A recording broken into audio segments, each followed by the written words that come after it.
For Chapter 7, Question 5, Part A, asks to calculate the work done by the applied force onto the most left block. And so I use the equation work equals force times delta R, which is essentially distance, times cosine of theta. And in this case, theta equals 25. So I did 16 times 2.20 meters times the cosine of 25, and I got 31.9 joules. For Part B, it asks for the work done on the block by the normal force exerted by the table. So again, I use the same equation as I did for Part A. However, the normal force is perpendicular to the block, which gives a theta angle value equaling 90 degrees, and the cosine of 90 is going to be 0. So the total work done by the normal force is going to be 0 joules.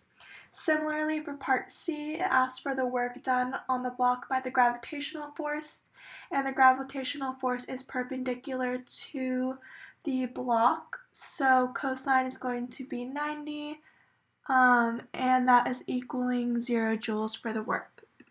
Part D was simply asking for the net amount of work being done onto the block, and that is just going to be the sum of parts A, B, and C, which is 31.9 joules. For Chapter 8, I chose question 12, which is talking about how a sled is being kicked on a frozen surface, and it's asking for the distance the sled travels before it stops moving. So we are given the initial velocity, mu k, and then since we know that the sled is going to be at rest in the end, we can deduce that kf is going to equal 0. So to start off, I used equation 8.13 in the textbook, or the sum of the work of the other forces minus the force of friction times distance equals delta k. And the sum of the work of the other forces is basically the work done by every single force except for the one that is applied, and in this case that is the kick.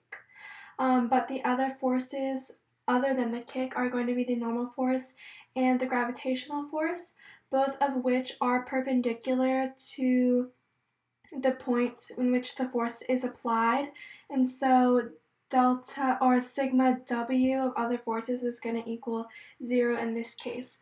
So now we're left with negative f sub k times d equals delta k. And since we know that the sled is going to be at rest in the end, kf is 0, we can also go ahead and plug in 0 for that, leaving us with the force of friction times distance equals the initial k value.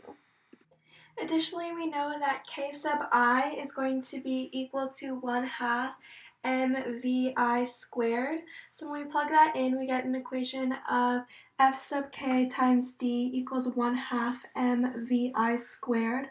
However, we don't know the mass of the sled, so we are going to have to plug in and manipulate the equations in order to get rid of variable m. In order to do that, I'm going to substitute something in for f sub k. And so we know that the force of friction is equal to mu k times n, which is also equal to mu k times mg, since n and mg are equal in this case. So for force of friction f sub k, I'm going to substitute mu k times mg to give us an equation being mu k times mg times d equals 1/2 mvi squared. So now that we have that, we can manipulate the equation to solve for variable d, which is going to be mvi squared over 2 times mu k times mg. The m variables are going to cancel out, and the rest of the variables we have known quantities for. So once we do all the calculations, we get the distance that the sled travels is going to be 2.04 meters. For Chapter 9, Question 2, the question asks for an object's mass and velocity given its kinetic energy and momentum. To start off, we're going to be using the equations P equals mv and K equals 1/2 mv squared in order to solve for both of these variables. So now each of these equations don't have both variables implemented into them, so we're going to be needing to use a system of equations in order to get the answer for both variables. So if we use the momentum equation and solve for v, we're going to get v equals p over m. And once we do that, we can plug in p over m for v in the kinetic energy equation. So that's going to be giving us k equals 1/2 m times p over m squared. And once we do that, we can plug in all of our known values of K and P to give us a mass of 1.136 grams. So once we find the mass, we can go ahead and plug that into either equation. In this case, I chose to use the momentum equation. So I did V equals P, which was 25 over M, which was 1.136, to give a velocity of 21.9 meters per second. For chapter 10, I chose question 17, rather 15, as it's denoted on the screen. And it asks for part A, it asks for the angular speed of the discus once it has been thrown. So for part A, I used the equation speed equals radius times the angular speed, and moved it around to solve for angular speed. So I did 25 meters per second, which is given by the problem, over 1 meter, which is also given by the problem, to get an angular speed of 25 radians per second. For part B, it was asking for the magnitude of the angular acceleration.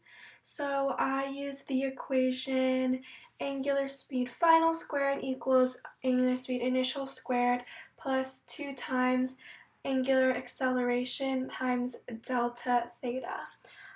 So from part A, we know that the final angular speed is going to be 25 radians per second, and we know that the initial angular speed is going to be 0 because the disk is at rest initially. The acceleration is obviously what we're trying to solve for, and delta theta is going to be 1.25 revolutions as it was given in the problem. However, we are going to need to convert the 1.25 revolutions to radians, so we're going to multiply that value by 2 pi radians over 1 revolution. So once we put that all together, we get 625 equals 15.71 times angular acceleration to give us a value of angular acceleration as 39.8 radians per second squared. Part C asks for the time interval for the discus to accelerate. And so we know that angular acceleration is going to equal the change in angular speed over the change in time. And so we have all of the variables to plug that into the equation. So we get 39.8 radians per second squared equals 25 radians per second minus 0 radians per second over delta t, and we get delta t equaling 0.628 seconds. So the time interval for the discus to accelerate is going to be from 0 to 0.628 seconds. For chapter 11, I chose question 26.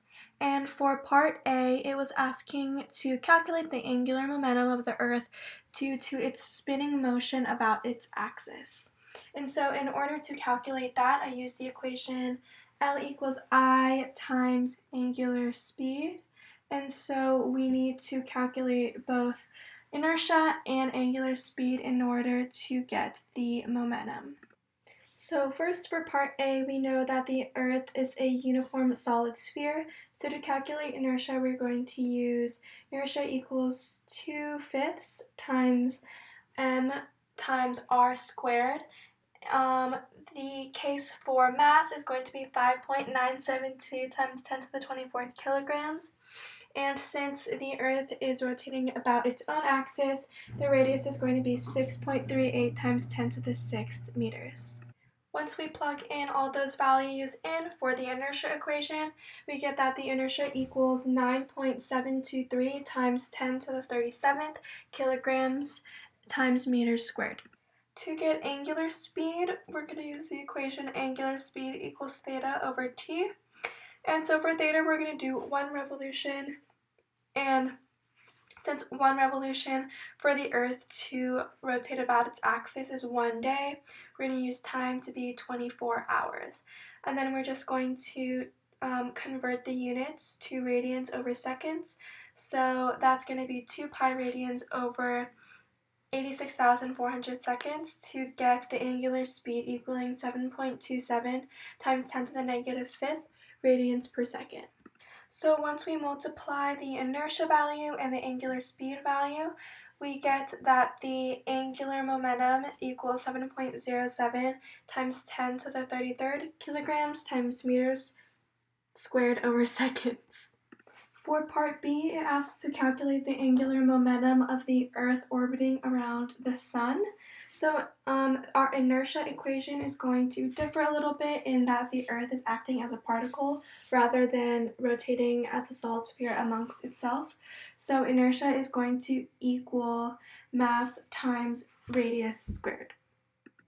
In this case, the mass of the Earth is going to remain the same as 5.972 times 10 to the 24th, but our radius value is going to differ in that it's going to be the distance between the Earth and the Sun.